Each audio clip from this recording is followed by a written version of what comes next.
കുറച്ച് ദിവസം മുന്നേ നമ്മളെ നാട്ടിലൊക്കെ നബിദിനത്തിന് കൂളിംഗ് ക്ലാസ് വെച്ച് പോണ ഒരേ ഒരാളെ ഞാൻ കണ്ടിട്ട് അത് ഇവനാണ്. എന്റെ ഒക്കത്തിരിക്കണ എന്റെ കാക്കുന്റെ കുട്ടിയാണ്. നാട്ടിലൊരു കാക്കാനെ കണ്ടിട്ടില്ല ബഹുമാനാണ് ഇപ്പൊ അത്. ഇല്ലെങ്കിൽ കല്യാണം മുടങ്ങുന്നില്ല കാര്യം ഷുവറാണ്. തമിഴ്നാട്ടിൽ നിന്ന് വന്നിട്ടില്ല പാണ്ടിലോരല്ലേ നബിദിന് വേണ്ടിയാണ്. സെറ്റപ്പ് ആയില്ലേ?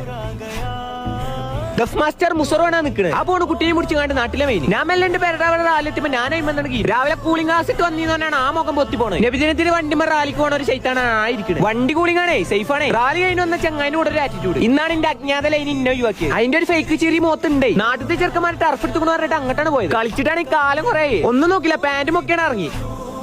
പണ്ടത്തെ പോലെ ഒന്നും അല്ലട്ടോ, നായി കഥക്കണ പോലെ കഥക്കാണ്. വെജാതയിക്കണ്. എല്ലാ നാട്ടിലുണ്ടാവും ബൂട്ടും സെറ്റപ്പ് ഒക്കെ ആയിട്ട് ഇറങ്ങേണ്ടി വരും. 2 മണ്ടൽ മണ്ഡപത്തിന് ആള് കിണ്ടിയോ. ഇന്നാ ഞാനും കിണ്ടിയായിരിക്കും. കിണ്ടിയാലും പുതിയ വാച്ച് വാങ്ങിയതിന്റെ ഷോ ഇടാൻ മറന്നിട്ടില്ല. രാത്രി നബിദിന പരിപാടിക്ക് ഇറങ്ങിക്കാണേ. കുട്ടികളെ പാട്ടും വൈത്തൊക്കെ ഉണ്ടായിരുന്നു. ക്യാമറമാൻ സിനാൻ 5 പരിപാടി വീഡിയോ എടുത്ത് ഗ്രൂപ്പിലിടാനാണ്. കുടുംബസ്നേഹി നല്ലൊരു മോനം. ഡാപ്സിയുടെ പരിപാടി അത്ര വൈബില്ലാത്തോണ്ട് നമ്മളവിടെ ഇറങ്ങി. ഓരോ ചായയും കുടിച്ച് വരേക്കാണ് പോയി. ബാക്കി നാളെ.